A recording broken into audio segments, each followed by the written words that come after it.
Magandang araw kaibigan! Tuloy po kayo sa Felicidad's Channel. Sa mga kwento ng buhay at pag-ibig na hinalukay sa natatagong baul ni Felicidad. Pero bago po tayo magpatuloy, huwag niyo pong kalilimutan na i-like ang video, i-subscribe ang channel, at i-click ang notification bell para lagi kayong updated sa mga parating pa na upload.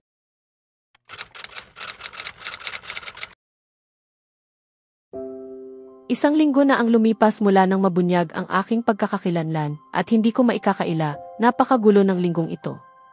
Maraming bagay ang nangyari, may mabuti, may masama. Ang mga larawan ko ay kumalat na sa lahat ng dako, sa telebisyon, dyaryo at sa social media.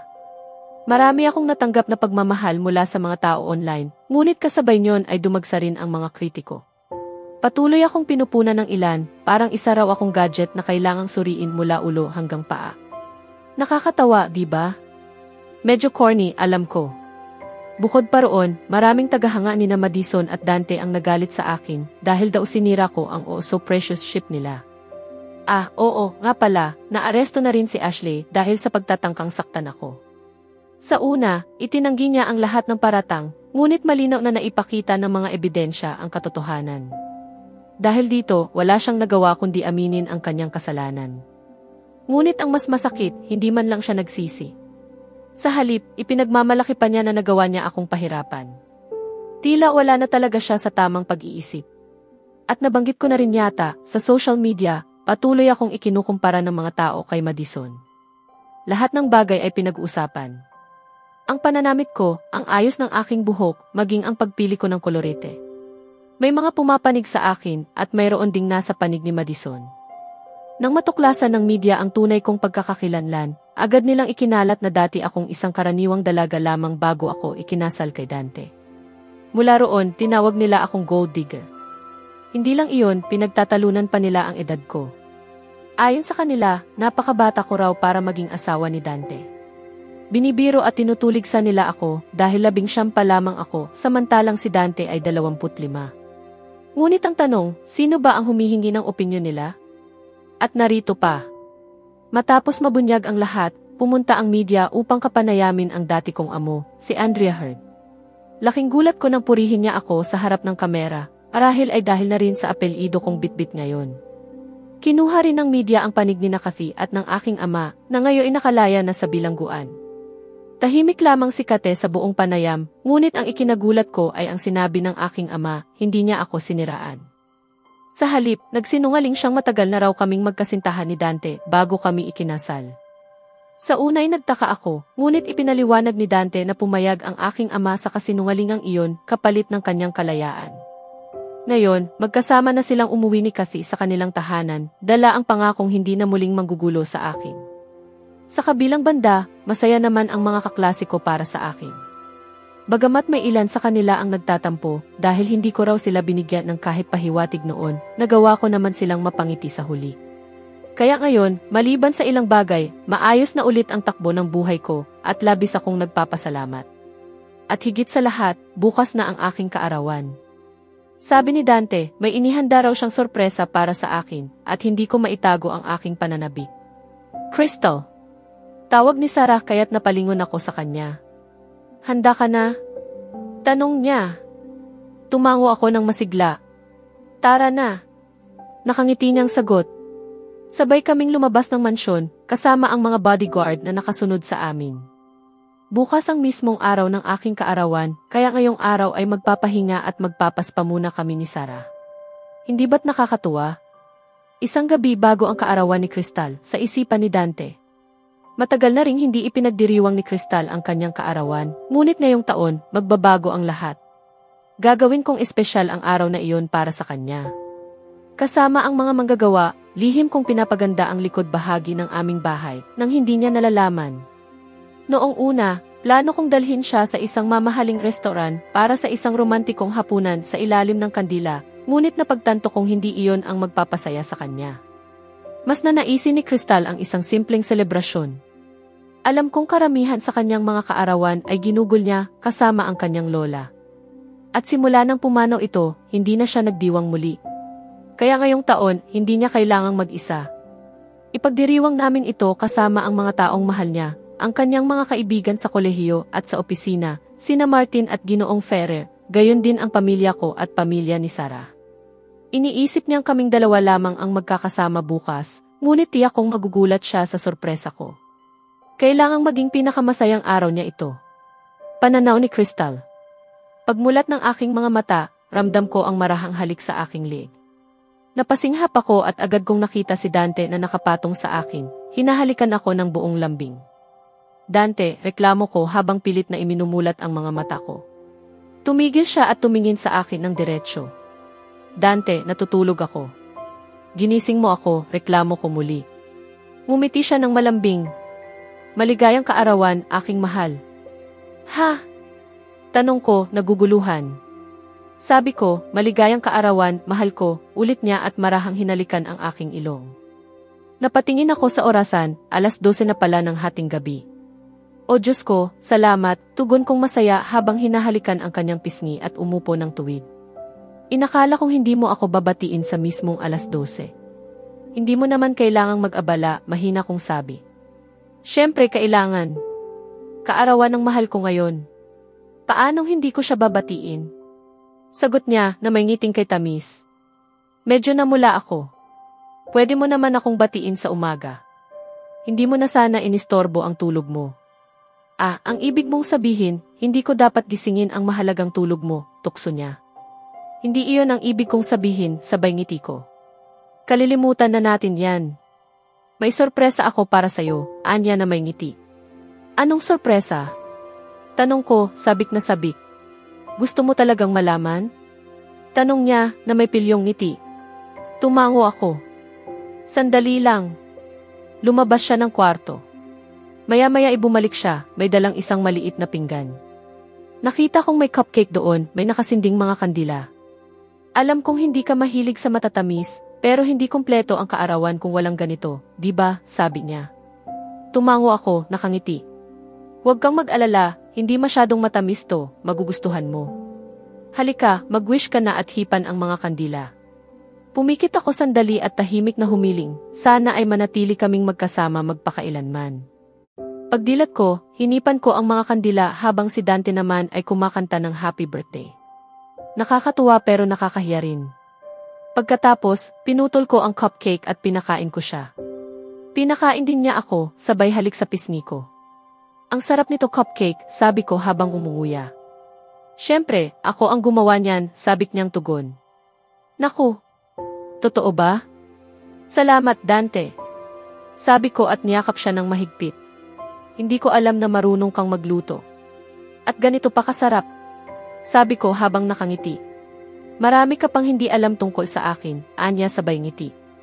Huwag kang mag-alala, mahaba pa ang panahon. Unti-unti ko ring malalaman, sagot ko na may biro. May isa pa akong sorpresa, sabi niya. Ano na naman? Hindi ba't sapat na ito? Tanong ko. Hindi. Kaarawan ng mahal ko ngayon. Sa tingin mo ba sapat na ang cupcake lang? Umiling ako, natawa. Sige na nga. Ipakita mo na. Ngumiti siya at inilabas ang isang maliit na kahong may logo ng Tiffany. Dante. Tawag ko sa kanya ng may tono ng pag-aalala. Ano? Sagot niya na parang inosente. Binigyan mo na ako ng mamahaling regalo noong nakaraang linggo. Bakit ka pa bumili ng panibago? Dahil kaarawan mo ngayon, tugon niya. Pero, pakinggan mo muna. Binuksan niya ang kahon at lumitaw ang isang napakagandang singsing. Wala kang singsing sa engagement natin, kaya naisip kong ito ang ibigay, nakangiti niyang sabi. Dante. Mahina kong bulong habang nakatitig sa singsing. Crystal, huwag ka nang tutol, sabay hawak niya sa kamay ko at isinusuot ang singsing sa aking daliri. Perpekto, wika niya, nakangiting masaya. Hindi kasing perpekto mo, Dante, bulong ko sa isip ko. Ang kaligayahan lamang ang tanging damdaming hindi nawawala sa aking buhay mula nang ako'y mapangasawa ni Dante. Isinusumpa ko, tunay na biyaya siya ng Diyos sa akin.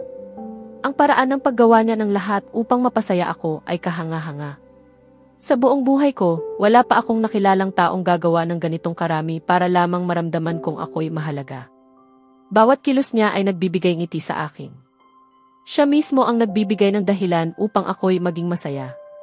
Isang munting kilos lamang ng kabaitan mula sa kanya ay sapat na upang patibukin ang aking puso.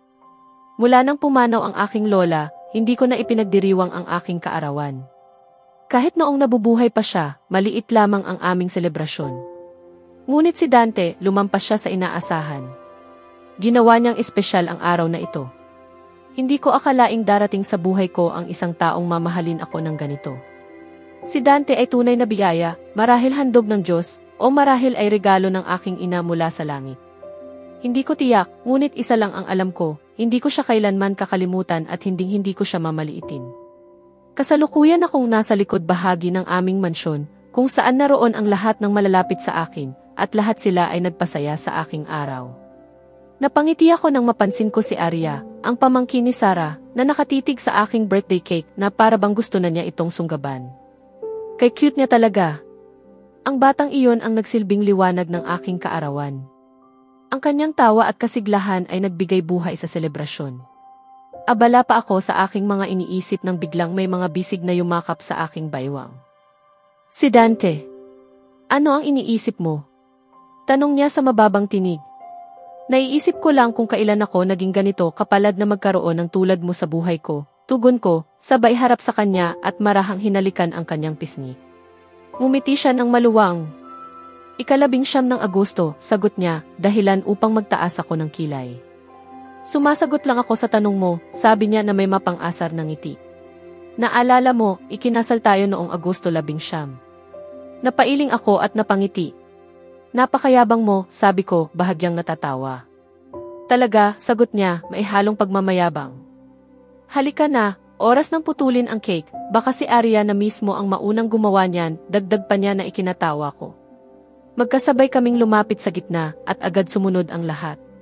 Tinignan ko ang cake at ngumiti sa tuwa. Hinipan ko ang mga kandila at pinagputol ang cake. Unang piraso ay ipinakain ko kay Dante, at pagkatapos ay siya naman ang nagpakain sa akin. Sunod kong pinakain sina Mama, Papa, Sarah, Ashton, Arya, at iba pa. Muling bumuhos ang mga pagbati at mga regalo.